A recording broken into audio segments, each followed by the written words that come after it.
Números construtíveis. As construções geométricas com régua e compasso. Estamos agora preparados para entender como a álgebra se incorporou ao estudo das construções geométricas. Quando iniciamos o estudo da matemática, aprendemos a construir figuras geométricas como segmentos de retas, retas perpendiculares e paralelas, traçar a bissetriz de ângulos, construir um hexágono regular e etc. Nesses problemas utilizamos apenas a régua sem escala e o compasso. Essa forma de construção de figuras geométricas com régua e compasso tem origem na geometria dos gregos. Um dos problemas clássicos desse tipo de construção era o chamado problema de Apolônios, que consistia em dados três objetos, cada um podendo ser um ponto, uma linha ou um círculo, traçar um círculo tangente a cada um deles. Euclides resolveu alguns desses problemas, exceto os envolvendo três círculos, que foi resolvido por Apolônios. Esse problema, mesmo para os dias de hoje, é considerado bastante difícil, o que demonstra o quanto a civilização grega era sofisticada. Para se ter uma ideia da dificuldade do problema, a solução mais simples é obtida usando a matemática de nossos dias, resolvendo um sistema de três equações quadráticas de três incógnitas num sistema de coordenadas cartesianas. Na figura, conhecendo as posições x1, y1, x2, y2, x3 e y3 dos centros dos círculos e seus raios R1, R2 e R3, podemos determinar a posição xy e o raio R do círculo de tangência. Note que são 8 as soluções obtidas em função do sinal de R1, R2 e R3.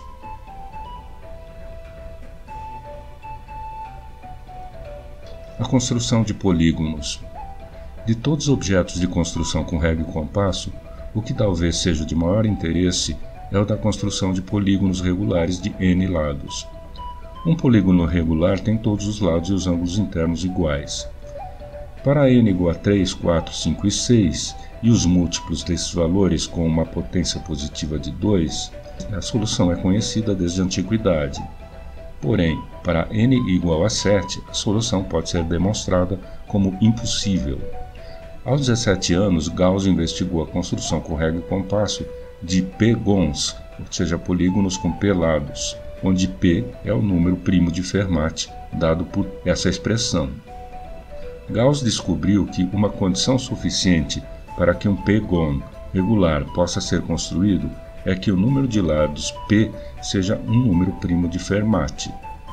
Atualmente se sabe que a condição necessária e suficiente para que um polígono regular seja construído com régua e compasso é que o número de lados seja igual a 2 elevado a k vezes os primos p1, p2 até ps, onde k é um inteiro não negativo e pi são primos distintos de Fermat. Os primeiros números primos de Fermat são 5, 17, 257 e 65.537.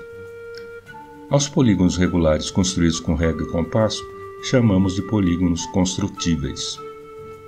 Então, um polígono regular de 7 lados não pode ser construído com régua e compasso, pois 7, embora primo, não é um primo de Fermat.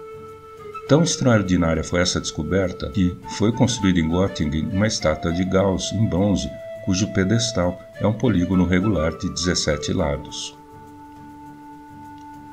Das construções com régua e compasso, as mais famosas são três problemas gregos clássicos: a trissecção do ângulo, isto é, dividir um ângulo arbitrário em três partes iguais, a construção de um cubo com o dobro do volume de um dado cubo, e a construção de um quadrado com área igual à de um círculo, a quadratura do círculo.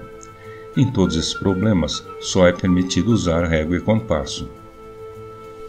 Depois de séculos de tentativas dos matemáticos de solucionar esses problemas, alguém perguntou: será que esses problemas têm solução?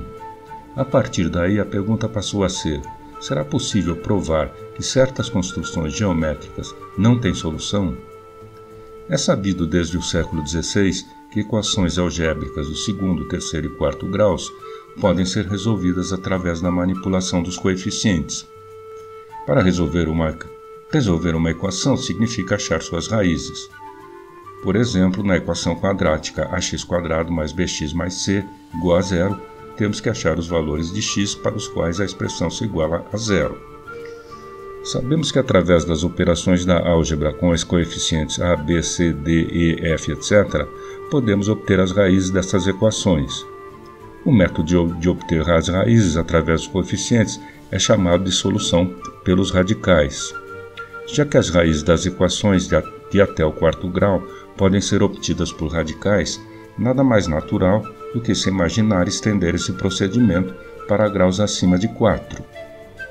Foi um grande choque na comunidade matemática quando Ruffini e Abel provaram no início do século XIX a impossibilidade de se obter uma solução geral para a equação algébrica de grau maior que 4 através de radicais. É importante não confundir o fato de ser impossível de achar as soluções gerais para estas equações com a inexistência dessas soluções. Gauss já havia provado a existência de soluções em 1799. É claro que a arte de achar soluções numéricas para equações de qualquer grau está hoje muito desenvolvida, principalmente com o auxílio dos computadores. O que Abel e Ruffini provaram foi que essas soluções não podem ser obtidas por operações racionais com radicais, isso é, pela soma, subtração, multiplicação, divisão e extração de raízes, como costumamos fazer, por exemplo, para a equação do segundo grau.